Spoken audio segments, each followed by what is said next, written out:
नमस्कार दोस्तों, तो कैसे हो आप। अगर आपसे पूछा जाए कि क्या आप अर्थ के ऐसे स्पॉट पर गए हैं जहां ग्रेविटी जीरो है और एक ऐसा रूम जहां पर आप अपने वेंस में बहने वाले ब्लड को भी सुन सकते हो, एंड ऐसी किताब जिसे पढ़कर आप दुनिया की सारी प्रॉपर्टी को पा सकते हैं, और क्या आप जानते हैं काबा के ब्लैक स्टोन की मिस्ट्री, तो शायद आपका जवाब एक ही वर्ड होगा, वो है नो।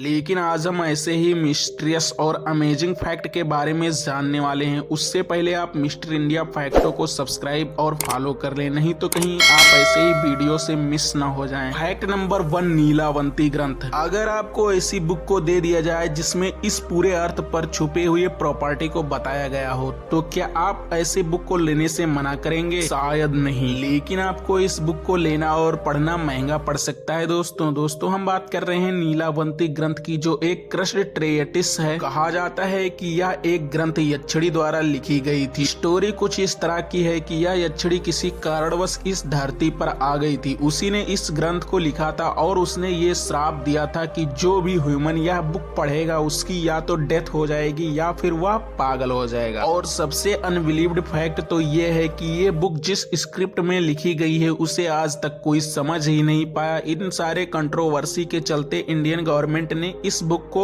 इंडिया में पूरी तरह से बैन कर दिया है। Fact number 2, clock invention. दोस्तों जरा सोचिए, सुबह उठने से लेकर रात को सोने तक आप अपना डेली रूटीन किससे हैंडल करते हैं, तो शायद आपका एक ही आंसर होगा, वो है क्लॉक एंड टाइम। लेकिन क्या आपने कभी ये सोचा है कि घड़ी और समय का इन्वेंशन कब, कहां और किसने किया? पहले के समय में जब घड़ी का आविष्कार नहीं हुआ था तो लोग सूरज की दिशा को देखकर ही समय का अनुमान फिलहाल लगा लेते थे, लेकिन आकाश में बादल होने के कारण लोगों को बहुत ही परेशानी होती थी। इसलिए प्रॉब्लम को सॉल्व करने के लिए चाइना के सुसुंग ने वाटर क्लॉक बनाई थी, जबकि लगभग 2,500 साल पहले ग्रीस में वाटर से चलने वाली अलार्म घड़ियां हुआ करती थी, जिनमें वाटर फॉलिंग लेवल के साथ साथ टाइम पर बेल बज जाती थी। उसके बाद सन 996 में पॉप सिल्वेस्टर सेकंड ने क्लॉक को और मॉडिफाइड किया, जबकि ये क्लॉक आज की क्लॉक की तरह नहीं थी, क्योंकि इसमें मिनट और सेकंड की सुइयां ही नहीं थी। सन 1288 में इंग्लैंड के वेस्टमिंस्टर के बेल टावर में इस क्लॉक को लगाया गया और 1577 में स्विट्जरलैंड के जास वर्गी ने इनमें मिनट की सुइयों को जोड़ दिया। इससे पहले जर्मनी के न्यूरमबर्ग सिटी में पीटर हेलन ने ऐसी क्लॉक बनाई जिसे लोग अपने साथ लेकर चलने लगे, लेकिन अभी तक ये क्लॉक लोगों की कलाइयों में नहीं आई थी। इसके लिए फ्रांस के mathematician and philosopher Blaise Pascal ने 1650 में इसे और मॉडिफाइड किया और रस्सी से इसे कलाइयों में बांध लिया ताकि वो काम करते समय घड़ी देख सकें। दोस्तों ये वही ब्लेज पास्कल थे जिन्होंने कैलकुलेटर का इन्वेंशन किया था। Fact number 3, black stone mystery in Kaaba. Kaaba वह जगह जहां हर मुसलमान अपने लाइफ टाइम में एक बार जरूर जाना चाहते हैं। कुछ लोग वहां हज करने जाते हैं, जबकि कुछ लोग वहां उमराह करने जाते हैं। काबा के पूर्वी कोने में बाहरी वाल पर सिल्वर के फ्रेम में एक ब्लैक स्टोन लगा हुआ है, जिसे हर हाजी काबा की परिक्रमा करते हुए इसे या तो चूमते हैं या फिर अपने हाथों से छूते हैं और अल्लाहू अकबर बोलते हैं, यानी अल्लाह सबसे बड़ा है। लेकिन सवाल यहाँ पर ये है कि जो इस्लाम पत्थर को पूजने से मना करता है, वह इसे जरूरी क्यों बना दिया? तो आइए जानते हैं काबा में लगे इस ब्लैक पत्थर के रहस्यों के बारे में। काबा के पूर्वी कोने में लगे इस पत्थर को कोई धूमकेतु बताता है तो कोई चांद से टूटकर गिरा एक टुकड़ा। वैसे तो यह स्टोन पहले दूध की तरह सफेद था, लेकिन लोगों के पापों को एब्जॉर्ब कर लेता है, जिससे यह ब्लैक हो गया, ऐसा लोगों का मानना है। इस स्टोन को इस्लाम की सबसे होली बुक कुरान में नहीं बताया गया है, लेकिन हदीसों में इसका जिक्र किया गया है, जिसके अनुसार प्रोफेट इब्राहिम जब काबा बना रहे थे तो दीवार में एक जगह खाली रह गई थी। उसको भरने के लिए अपने बेटे इस्माइल को कहा कि कोई पत्थर ढूंढ कर लाओ। इस्माइल जब इसे खोजने गए तो उन्हें कोई पत्थर नहीं मिला, और जब वह लौट कर आए तो देखा वहाँ पर एक पत्थर लगा है। उन्होंने जब अपने पिता से उसके बारे में पूछा तो उन्होंने बताया कि हेवन से एंजल जिब्राइल ने उसे दिया है। तब से यह पत्थर पूजनीय हो गया। Fact number 4, the quietest room in the world. दोस्तों ये बात जानकर आप शॉक्ड जरूर होंगे कि माइक्रोसॉफ्ट के हेड ऑफिस को वाशिंगटन के एक ऐसे रूम में बनाया गया था जो वर्ल्ड का सबसे शांत जगह है। यहाँ पर आप अपने वेंस में बहने वाले ब्लड को भी सुन सकते हो, मतलब अमेजिंग। आज के इतने ज्यादा पॉपुलेशन और डिस्टरबेंस के चलते इस रूम को गिनीज वर्ल्ड रिकॉर्ड में भी शामिल किया गया। इस कमरे का बनाने का मेन पर्पज माइक्रोसॉफ्ट के प्रोडक्ट की टेस्टिंग करना है, जैसे हेडफोन्स एंड माउस। हेडफोन को यदि चालू किया जाता है तो उसके चलते किसी प्रकार का कोई नॉइज तो नहीं हो रही है, और उस नॉइज प्रूफ करने या माउस क्लिक की साउंड फ्रीक्वेंसी मापकर माउस को एकदम नॉइजलेस बनाने के लिए इस साउंड प्रूफ रूम का इस्तेमाल किया जाता है। Fact number 5, zero gravity palace in the earth. दोस्तों, अगर आपको अर्थ के ऐसे स्थान पर भेज दिया जाए जहां जीरो ग्रेविटी हो तो आप क्या करेंगे? तो शायद आप कहेंगे ऐसा तो सिर्फ स्पेस में होता है, लेकिन आपको जानकर अमेजिंग लगेगा कि अर्थ पर भी ऐसे जगह हैं जहां जीरो ग्रेविटी है। सन 1939 में जॉर्ज पैंथर और उनकी टीम को सेंटा क्रूज कैलिफोर्निया में ऐसा मिस्टीरियस स्पॉट मिला जहां ग्रेविटी जीरो थी। ये 150 फीट राउंड सर्कल में फैला था जहां अजीब घटनाएं देखने को मिली थी। ऐसे इस स्पॉट पर कंपास का बंद होना। Hover dam, Nevada. ये 726.4 फीट हाइट का बना हुआ एक डैम है जिसे सन 1947 में अमेरिका के नेवाडा स्टेट और एरिजोना के बीच बनाया गया था। डैम पर भी ग्रेविटी के अपोजिट घटनाएं देखने को मिलती हैं, जैसे पानी के बोतल को डैम से नीचे फेंकेंगे तो वह नीचे गिरने के बजाय बाउंस होकर ऊपर की तरफ आ जाएगी। मतलब अमेजिंग। तो दोस्तों, फैक्ट अच्छे और अमेजिंग लगे हो तो प्लीज वीडियो को लाइक करके चैनल को सब्सक्राइब करिएगा और पेज को फॉलो करिए, जिससे आप अगले आने वाले वीडियोस के फैक्ट को पहले देख सकें। Take care and bye bye.